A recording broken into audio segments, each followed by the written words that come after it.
Αν είναι πάνω σε αυτό. Βεβαίως. Έλα. Καλησπέρα σας, κύριε Βρούτσι. Λέτε ότι λύσατε αυτό το βουτσινά αυγή. Είμαι υπεύθυνη πωλήσεων σε μια εισαγωγική εταιρεία. Έχω την τύχη να δουλεύω ακόμα.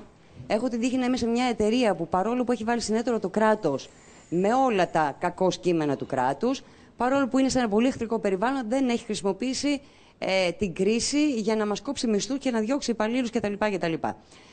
Όταν ερχόμουν εδώ, ήθελα να κάνω κάποιες ερωτήσεις. Έφτιαχνα στο μυαλό μου διάφορα σενάρια, σας πω εκείνο, σας πω το άλλο, το παράλληλο, συγκέντρωνα ερωτήσεις από φίλους, συγγενείς κτλ.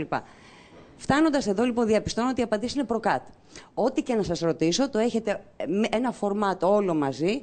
Θα μου πείτε τη συγκεκριμένη απάντηση, εσείς θα φύγετε ικανοποιημένος και εγώ θα είμαι ακόμα φουντωμένη. Δεν σκοπεύω λοιπόν να μπω στη διαδικασία. Πάω να σας ρωτήσω δύο πραγματάκια. Όσον αφορά τις συντάξεις, καταρχήν θαυμάζω τον κύριο, εγώ δεν θα είχα το κουράγιο καν να το αντιμετωπίσω έτσι. Ο αδερφός μου είναι αμαία, ο οποίος έπαιρνε το επίδομα της πρόνοιας τα τελευταία 40 χρόνια. 30-25. Τα τελευταίο καιρό του ζήτησαν να περάσει από τα ΚΕΠΑ για να πιστοποιήσει την αναπηρία του. Πήγε λοιπόν στο ΚΕΠΑ, όπου του ζήτησαν κάποιες περαιτέρω εξετάσεις, προκλητά δυναμικά γιατί είναι κωφός, όπου μέχρι να τις προσκομίσει η μητέρα μου τις εξετάσεις αυτές, είχε βγει και η απόφαση ότι δεν έχει αναπηρία πάνω από 50%, άρα δεν είναι δικαιούχος προνοιακού επιδόματος. Αυτό από τον περασμένο Νοέμβριο. Κάνοντας την ένσταση η μητέρα μου λοιπόν, και εφόσον δικαιώθηκε ο αδερφός μου, γιατί έχει πάρει ποσοστό αναπηρίας 85%, άρα είναι δικαιούχος του επιδόματος, και εδώ βάζω το δόλο από μεριάς του κράτους, με επίγνωση αυτών που σας λέω αυτή τη στιγμή, τη λέξη δόλος, ξέρω και τις συνέπειες που μπορεί να υπάρχουν σε αυτή τη λέξη. Ο αδερφός μου λοιπόν πιστοποιήθηκε με 85% αναπηρία, 100% κωφός, με συνοδό νόσημα. Και σήμερα που πήγε για να εισπράξει τα χρήματα ή για να βεβαιωθεί ότι θα πάρει τα χρήματα, του είπαν ότι τα αναδρομικά δεν θα τα πάρει, αλλά θα πάρει από το Σεπτέμβριο μέχρι όταν πληρωθεί, διότι δεν ήταν ανάπηρος για το μεσοδιάστημα. Εγώ αυτό το θεωρώ απάτη από μεριάς του κράτους, απάτη, και το θεωρώ ντροπή, ειδικά για τα άτομα με αναπηρία, διότι τα άτομα τα συγκεκριμένα χρήζουν ιδιαίτερης φροντίδας και προστασίας. Δεν είμαι αμαία, είμαι αρτιμελής, παλεύω για τη ζωή μου, και αυτά που ήθελα να σας πω είναι το εξής. Τελειώνω, κύριε Χατζηνικόλα, είμαι πολύ γρήγορη. Κοιτώντας τα μάτια έναν άνεργο από 45 ετών και άνω, μπορείτε να του πείτε κάτι για την καταδίκη που του έχετε κάνει εσείς σε αεργία για το υπόλοιπο της ζωής του? Όχι.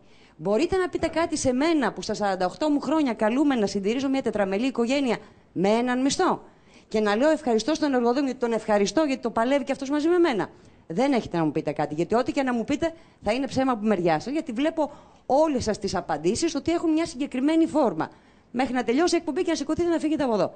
Και θέλω να πω ένα τελευταίο και σας αφήνω. Σήμερα κυδεύτηκε ένα κοριτσάκι 13 ετών από αναθυμιάσεις από Μαγκάλι. Σας θεωρώ ηθικό αυτούργο εσάς και όλους τους συνυπεύθυνους όταν υπογράφετε αυτές τις αποφάσεις με την Τρόικα, με μια άνεργη μάνα 3 μήνες χωρίς ρεύμα και έβαλε Μαγκάλι να ζεστάνει το παιδί της. Κυδεύτηκε το παιδί σήμερα, είστε ηθικός αυτούργος. Και θέλω να ρωτήσω αν κοιμάστε τα βράδια. Εγώ στη θέση σας δεν θα κοιμόμουν, θα είχα εφιάλτες από τις τύψεις. Ευχαριστώ πάρα πολύ. Όχι εσάς, τον κύριο Χατζηνικολάου που μου έδωσε το βήμα. Εσάς προσωπικά δεν σας δέχομαι ούτε σαν υπουργό, ούτε σαν υπουργό μου. Θεωρείτε ότι νομιμοποιήσετε με την πολιτική την οποία κάνετε? Έχετε λαϊκή εντολή για αυτό που κάνετε? Είναι ντροπή σας. Και εσάς και της κυβέρνησης και όλων όσων συνυπογράφουν αυτά της Τρόικας. Ντροπή και έσχος. Δεν θέλω απάντηση από μεριά σας.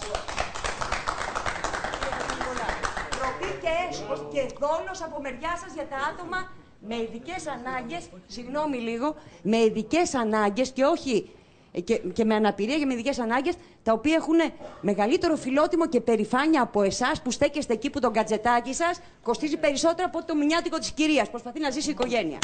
Ντροπή και έσχος σας. Ευχαριστώ πάρα πολύ, κύριε Χατζηνικολάου.